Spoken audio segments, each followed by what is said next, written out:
ایک دفعہ حضرت بندگی میاں سید خن میر صدیق ولایت رضی اللہ تعالیٰ عنہ اپنے 40 فقراء کے ساتھ احمد آباد تشریف لے جا رہے تھے۔ سابرمتی ندی کے کنارے سرکھیج گاؤں میں حضرت شیخ احمد کھٹو مغربی رحمۃ اللہ علیہ کا عرس ہو رہا تھا۔ اطراف و اکناف کے ملا اور عالم وہاں جمع ہو گئے تھے۔ انہوں نے میاں کو دیکھا اور کہلوایا، ہم آپ سے ثبوت مہدیت میں بحث کرنا چاہتے ہیں۔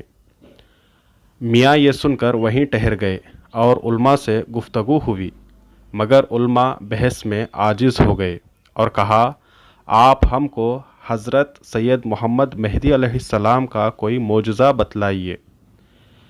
میاں نے فرمایا کہ معجزہ سحر اور جادو کے مشابہ ہوتے ہیں، اس لیے حضرت سید محمد کے مہدی ہونے کا ثبوت آپ کے اخلاق ہیں۔ جس طرح علماء سلف نے ثبوت رسالت میں اخلاق نبی صلی اللہ علیہ وسلم کو پیش کیا، حضرت مہدی علیہ السلام خلیفۃ اللہ ہیں۔ آپ سے معجزات کا صدور تعجب کے لائق نہیں۔ اگر تم کو اسی پر اصرار ہے تو حضرت مہدی علیہ السلام کا معجزہ تو رہنے دو۔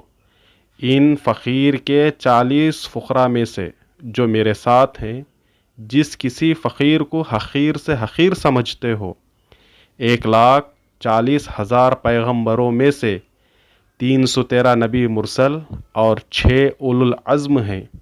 جس نبی کا معجزہ تم چاہو، ان فقراء میں سے کسی سے بھی طلب کر لو۔ یہ سن کر علماء کے ہوش اڑ گئے۔ ان کو یقین ہو گیا کہ ضرور حضرت کے فقراء سے ایسے معجزے کا صدور ہو سکتا ہے۔ اگر معجزہ ہم دیکھ لیں تو پھر ہم کو تصدیق مہدی کرنا ضروری ہوگا۔ پس وہ سب خاموش ہو گئے۔